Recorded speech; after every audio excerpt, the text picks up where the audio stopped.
Ningún traidor hizo tanto daño como él al narcotráfico. Max Mermelstein no era un capo, era un ingeniero mecánico que lo sabía todo y lo contó todo. Vendió a Pablo Escobar, a Carlos Leider y a Manuel Antonio Noriega. Delató sus rutas, nombres y secretos, y millones de dólares pasaron por sus manos. Un solo soplón y el imperio del cártel de Medellín empezó a derrumbarse. Esta es la historia del hombre que los traicionó y los hizo caer.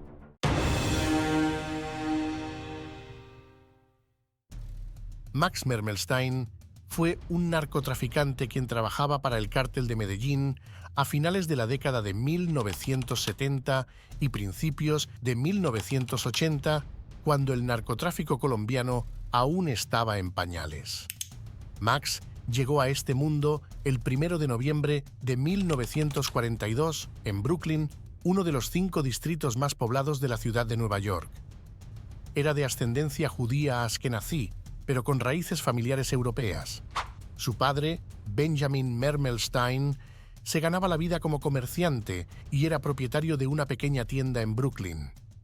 En cuanto a su educación, se graduó como ingeniero mecánico en el New York Institute of Technology. Posteriormente trabajó en firmas de ingeniería de Manhattan como Walden Ziegers y Cullen & Lemelson antes de encontrar su nicho en el Aventura Country Club, ya como ingeniero en jefe, lo que lo convirtió en el general bien pagado de un ejército de conserjes, plomeros y hombres de mantenimiento. A los 30 años, Max se casó en Nueva York en 1972, nada más y nada menos que con una latina, la puertorriqueña Gladys Gómez, para luego mudarse y vivir juntos en Puerto Rico. Para ese entonces, aún no incursionaba en el tráfico de drogas. Había sido, en su mayor parte, un ciudadano respetuoso de la ley. De esta unión nació Rochelle Desiree Mermelstein Gómez en 1974, a quien él había abandonado cuando ella tenía 2 años. Esto sucedió cuando la pareja se separó en 1976. Según Gladys, él se quería ir a Miami con una nueva mujer, pero Max aseguraba que ella fue quien lo dejó para irse a vivir al otro lado de la isla con su numerosa familia, especialmente con sus padres, que la necesitaban como apoyo debido a que su madre se encontraba muy enferma. Durante esta relación de pocos años, Max logró aprender a hablar un español de barrio, pero bastante fluido. Mientras trabajaba como jefe de ingeniería en el Hotel Sheraton en San Juan, Mermelstein conoció a la que sería su segunda esposa, Cristina Jaramillo, una mujer colombiana oriunda de Cali. Ella había huido junto con su hija y su hijo, escapando de la violencia de su esposo, un importante contrabandista de la ciudad. Pronto se casaron, en un matrimonio que temporalmente era bígamo. Después de aceptar un trabajo en el Hotel Princess, se fueron los 4 a vivir a Freeport, en las Bahamas. Max era un comelón voraz cuyo peso oscilaba constantemente entre las 200 y 280 libras. En su pecho llevaba una cadena de oro con un colgante que había sido heredado de su abuelo, soldado con iniciales de la familia escritas en yiddish, el cual había modificado pegándole una versión tachonada de diamantes de la caricatura del Diablo de Tasmania. Tiempo después se había casado con la también colombiana Lara Hernández, su tercera y última esposa. Él adoptó a sus 2 hijos, Luis, de 13 años, e Isabela, de 7, y con ella tendrían a Ana, su última hija.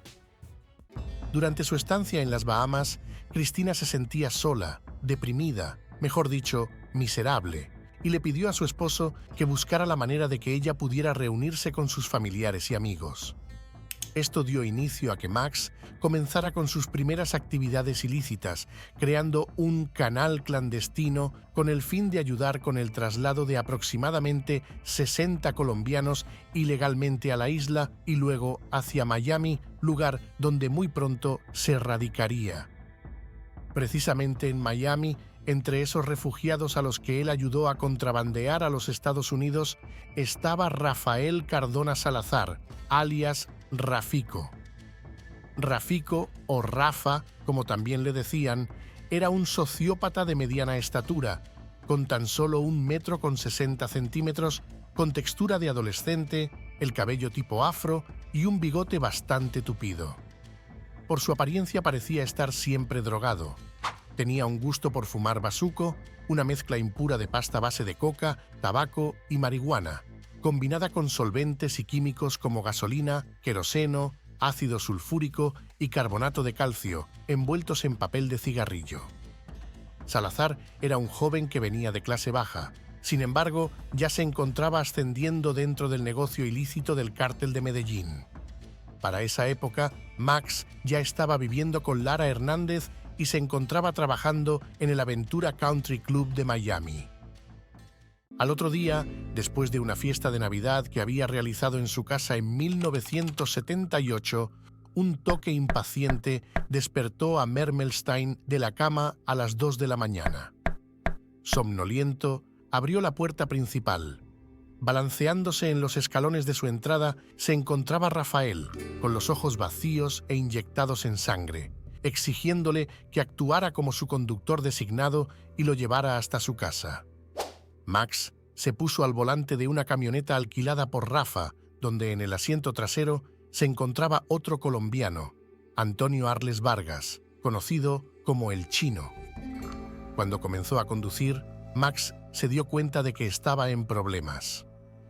En una fiesta de una Navidad anterior, Rafa aparentemente le había disparado a un hombre en la cara sin razón alguna, y al Chino no le gustó.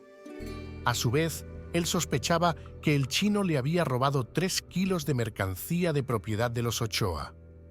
Durante el viaje se la pasaron discutiendo después de que lo confrontara por el supuesto robo. En ese forcejeo y ataque de furia, Cardona le disparó a quemarropa a su amigo. Rafa, de repente, giró desde su asiento cuando una pistola niquelada calibre .38 apareció en su mano derecha. Max aseguraba no haber escuchado los disparos. Sin embargo, sí alcanzó a ver los destellos. Su pie se pegó al acelerador y, temiendo que lo mataran, siguió conduciendo. Para ese momento, Cardona estaba empezando a indicarle a dónde dirigirse. Continuó conduciendo hasta que se detuvieron al lado de la carretera para poder deshacerse del cuerpo destrozado por las balas en un arcén en el sur de Miami. Después de todo este suceso, llegaron al apartamento de Cardona, donde le dijo a Mermelstein: «Ahora trabajas para mí». A la mañana siguiente, con la ayuda de Arturo, el hermano de Lara, Max y Rafa limpiarían la camioneta salpicada de sangre por todos lados. Ese día, Max solo tenía un pensamiento en su cabeza: «Yo soy el siguiente». Pensó en llamar a la policía, pero nunca lo hizo. Sabía que los sicarios colombianos tomarían represalias contra él y su familia. También llegó a creer que Rafa habría querido que presenciara el asesinato. El cártel de Medellín necesitaba de un estadounidense inteligente que supiera cómo contrabandear su mercancía en este país. Max tenía el currículum perfecto. Él ya había demostrado ser un genio para la importación ilícita de docenas de personas a Miami, utilizando aviones privados y pilotos independientes. En 1979, aun temiendo por su vida y la seguridad de su familia, el estadounidense Max Mermelstein decidió involucrarse poco a poco en el negocio del narcotráfico. Comenzó a trabajar para Rafa de tiempo completo en 1981, supervisando 38 vuelos de contrabando en avionetas que traían cada uno 500 kilos de cocaína directamente a la Florida. Como empleado de Rafa, Max ganaba $500,000 al año, viviendo en una casa de $350,000 en Miami Lakes con su respectivo yate. Contaba con $30,000 en joyas y suficiente dinero en efectivo para poder disfrutar. Rafael Salazar se había convertido en el principal enlace y figura clave del cártel de Medellín en los Estados Unidos. Este cártel era, para entonces, la organización criminal más poderosa dedicada al tráfico pesado de cocaína. Trabajando principalmente para Jorge Luis Ochoa Vázquez, uno de los líderes fundadores del cártel, y bajo la dirección directa de Cardona, Mermelstein no solo se integró en las operaciones estratégicas de la red de narcotráfico, sino que también aportó mejoras significativas a su funcionamiento logístico. Max encontró su vocación en el contrabando de cocaína, usando avionetas bimotor tipo Cessna 310, cargadas con balones de fútbol como los que regalaba Coca-Cola, envueltos en plástico. También dominó el espionaje de las frecuencias de radio de los controladores aéreos y las rutas de vuelo evasivas. Sus pilotos permanecían fuera del radar antes de descender en picada al sur de la Florida.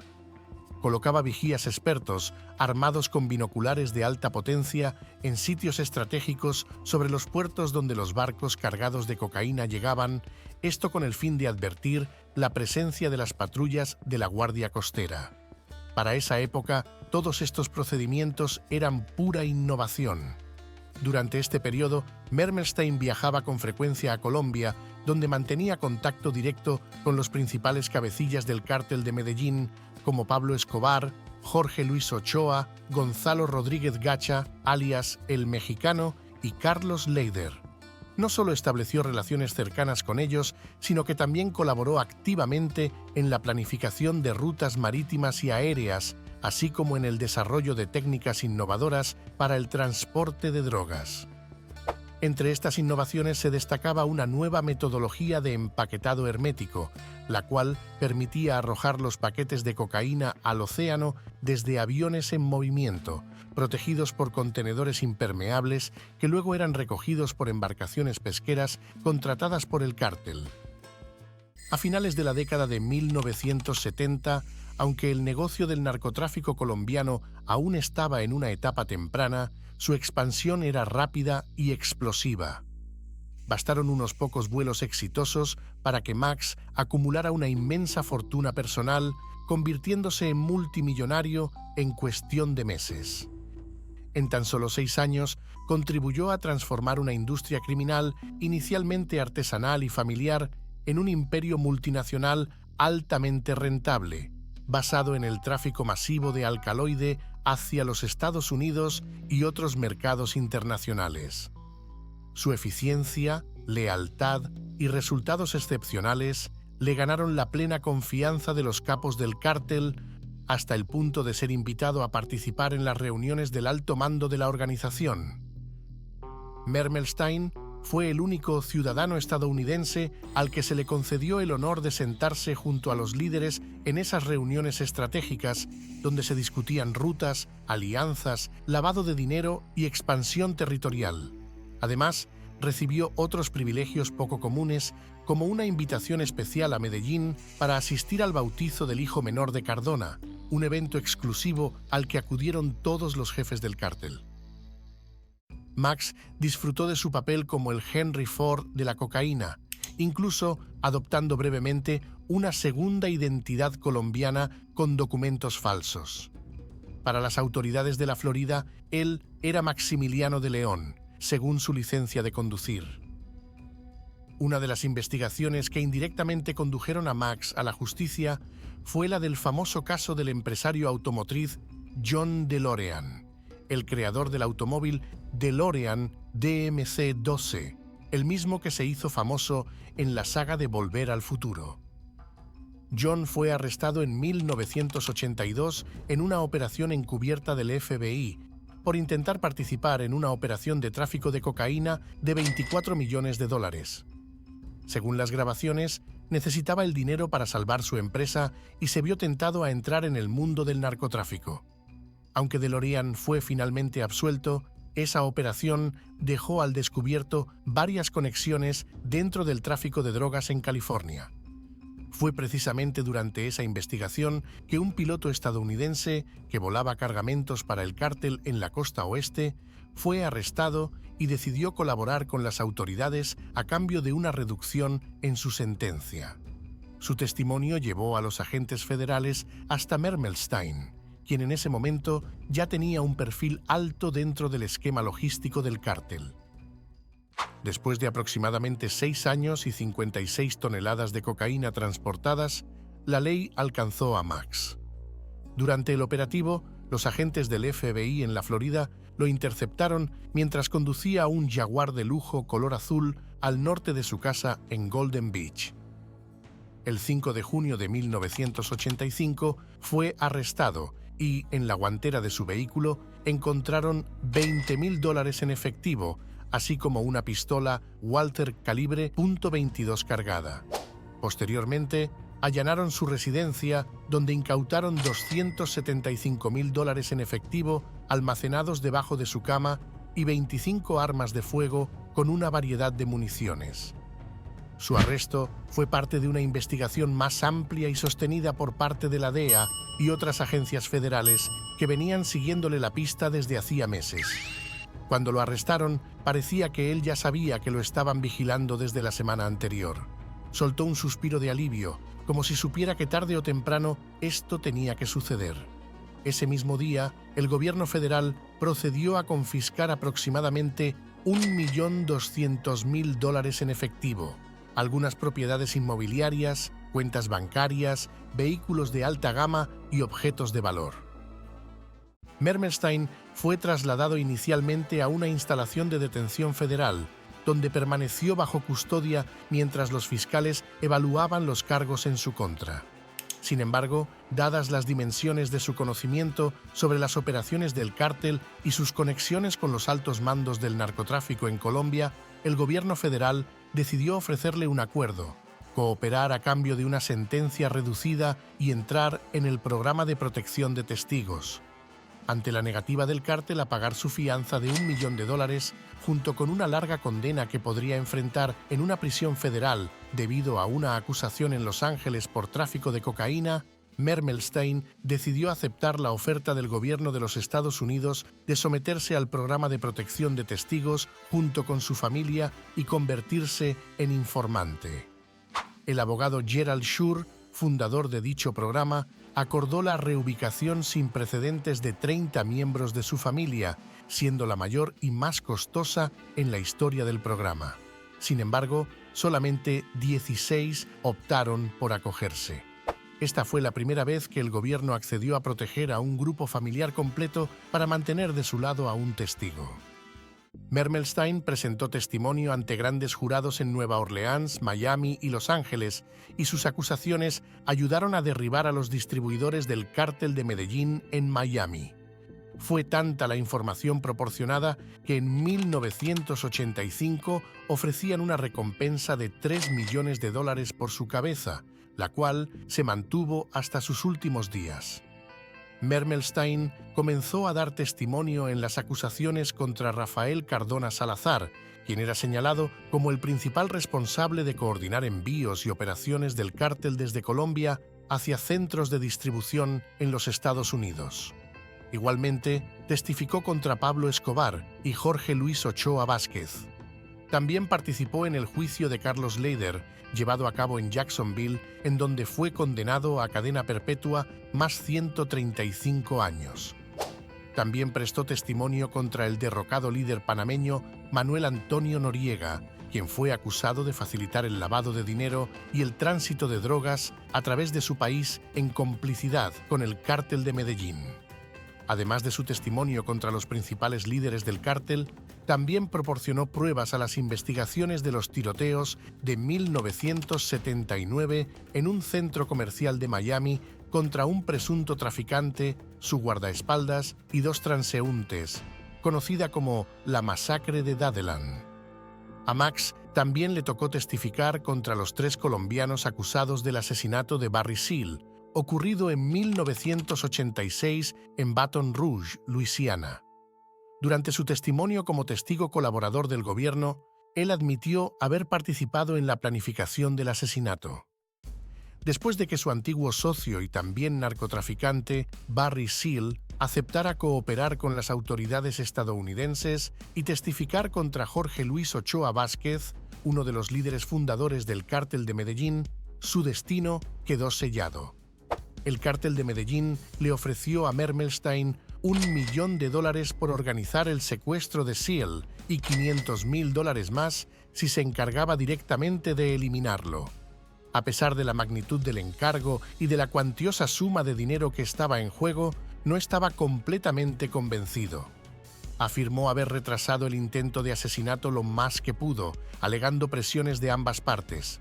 Por un lado, el cártel exigía resultados inmediatos, y por otro, el aumento de la vigilancia federal complicaba cualquier movimiento.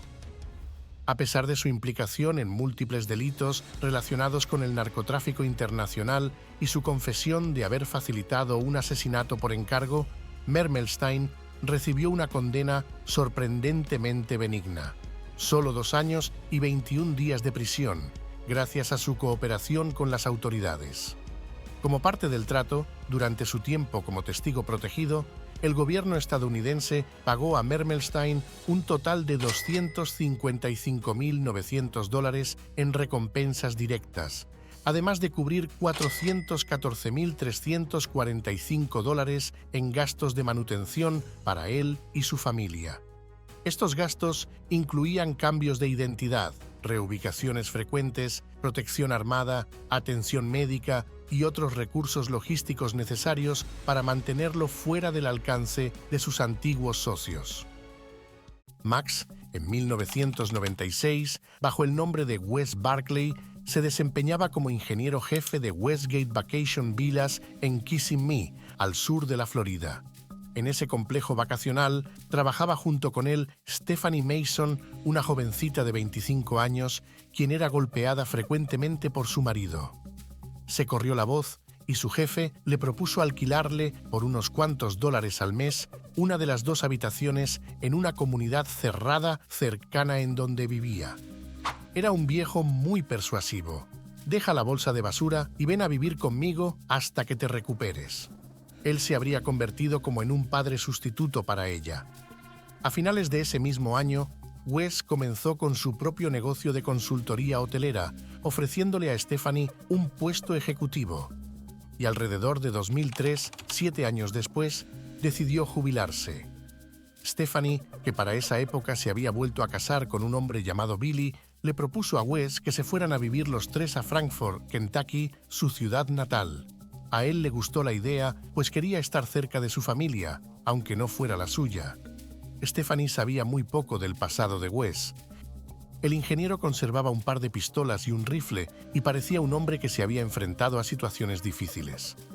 Manifestaba que tenía 2 hijas adultas y una exesposa colombiana que se llevó todo su dinero. Sin embargo, ella nunca las conoció. En los días festivos y en sus cumpleaños lo celebraba a solas con Stephanie. En Frankfort, Wes vivía en un pequeño apartamento de una habitación en un complejo de la sección 8 de baja altura que él mismo llamó un gueto fabuloso. Frecuentaba clubes de striptease, recorría mercados de pulgas y fumaba como John Wayne. Era un cliente tan frecuente de Longhorn Steakhouse que los camareros lo llamaban papá. Había comprado un costoso gato del Himalaya que con su cara plana y su pelaje de colores extraños parecía un gato callejero endogámico. Él, solitario y con un seco sentido del humor, llamó Cat a su nuevo compañero de cuarto. Wes siempre fue misterioso. Desaparecía durante semanas o incluso meses sin explicación alguna.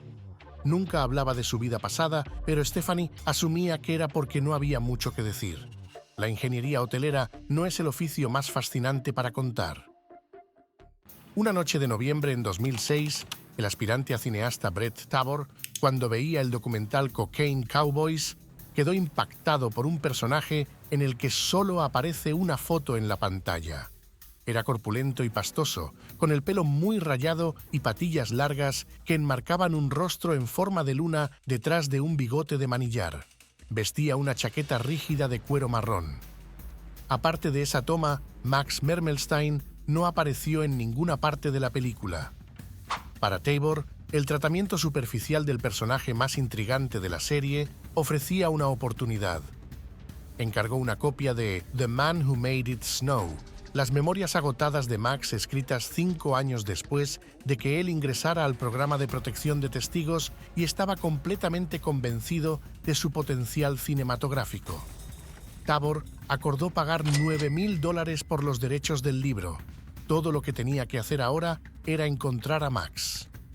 En julio de 2008, la búsqueda lo llevó a Richard Gregorie, el legendario fiscal federal de Miami que 23 años antes había ayudado a persuadir a Max para que se convirtiera en informante.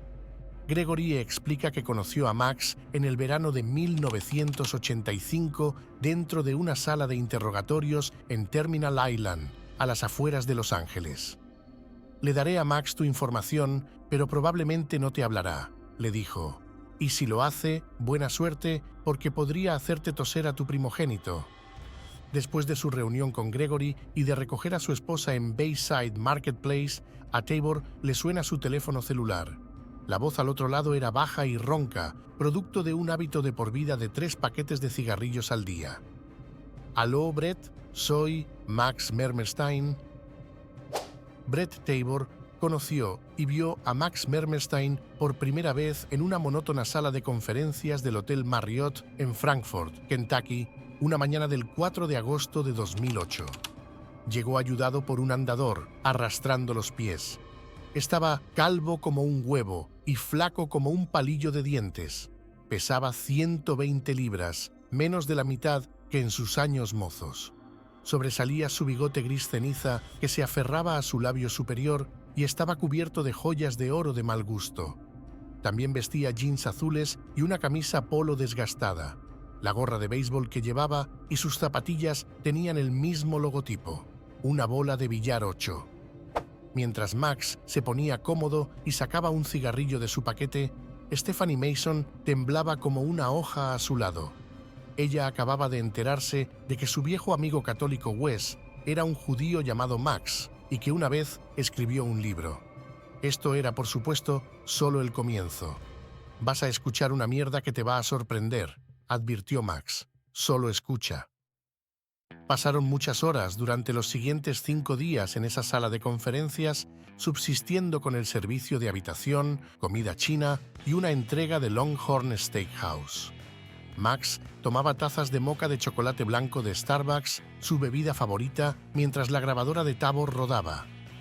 Él quería saberlo todo, desde detalles minuciosos sobre el contrabando de cocaína hasta su película favorita, El silencio de los corderos, pasando por su opinión sobre Cocaine Cowboys, que Max había visto en DVD. El excontrabandista consideraba que la película era más estilo que sustancia. Resulta que Max no opuso resistencia en las negociaciones sobre sus derechos cinematográficos.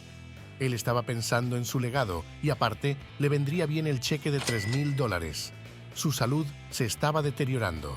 Tenía diabetes y gastaba unos $400 al mes en insulina, agujas y otros cuidados médicos que no le dejaban mucho para nada más.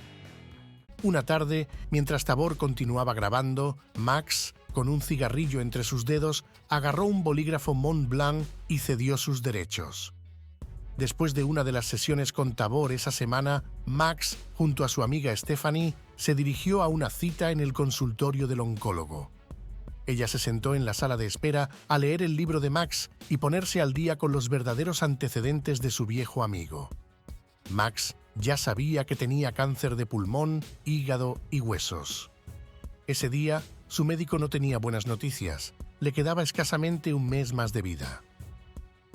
Max Mermelstein murió el 12 de septiembre de 2008, a los 65 años de edad, en Lexington, Kentucky, Estados Unidos.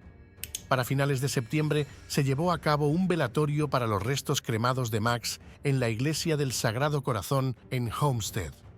Era la primera vez en más de 2 décadas que su nombre real se volviera a utilizar abiertamente. Unos 20 familiares, la mayoría de ellos bajo protección de testigos, asistieron a la ceremonia. Tabor, junto con Gregory, también estaban allí. En el momento de pronunciar el discurso en memoria de Max, todos miraron a Tabor, quien estaba sentado en el fondo de la sala. En un recinto lleno de familiares, él era el hombre que mejor lo conocía, y eso había ocurrido solamente 4 semanas antes de que muriera. En breves palabras, recordó que Max era honesto hasta la médula. Siempre sabías dónde estabas parado con él. El obituario en el Frankfurt State Journal tenía tan solo 24 palabras y aparecía como un año más joven de lo que realmente era. Los servicios para Wesley Barclay, de 64 años, se llevarán a cabo en una fecha posterior en Florida. Murió el 12 de septiembre. No habrá visitas. Por último, las cenizas de Max quedarían en la casa de su hija Anna, en algún lugar de la Florida, al igual que Kat, su mascota. Según el testamento de Wes Barkley, que se presentó en el Tribunal del Condado de Franklin en Kentucky, Anna recibiría $800. Esto sería un tercio de su patrimonio neto al morir. Él habría dejado $4,000 en una cuenta del Bank of America, de los cuales $1,600 serían para pagar las deudas de sus tarjetas de crédito. Por otro lado, Isabella, su otra hija, también heredaría su parte. El esposo de Anna, Manny, también recibió herencia. A él le dejó su computadora y una pistola que legalmente Max no debería haber tenido en su poder. Pedro, el hijo de Anna, con tan solo 4 años, heredó el talismán del demonio de Tasmania. Sin embargo, el Yiddish le será entregado cuando cumpla su mayoría de edad. Stephanie Mason, la amiga y compañera de trabajo que lo trajo a Kentucky, heredó los muebles gastados de Max, su parte del dinero y su viejo Lexus plateado. Después de que Brett Tabor consiga vender el guión terminado a los productores, Isabella, Anna y Stephanie se repartirían las regalías, que según el testamento son de valores desconocidos. Gracias por acompañarnos. No olvides suscribirte y activar la campanita. Si te gustó esta historia, no te pierdas el próximo video que te hemos dejado en pantalla. Haz clic y sigue explorando todo lo que tenemos para ti.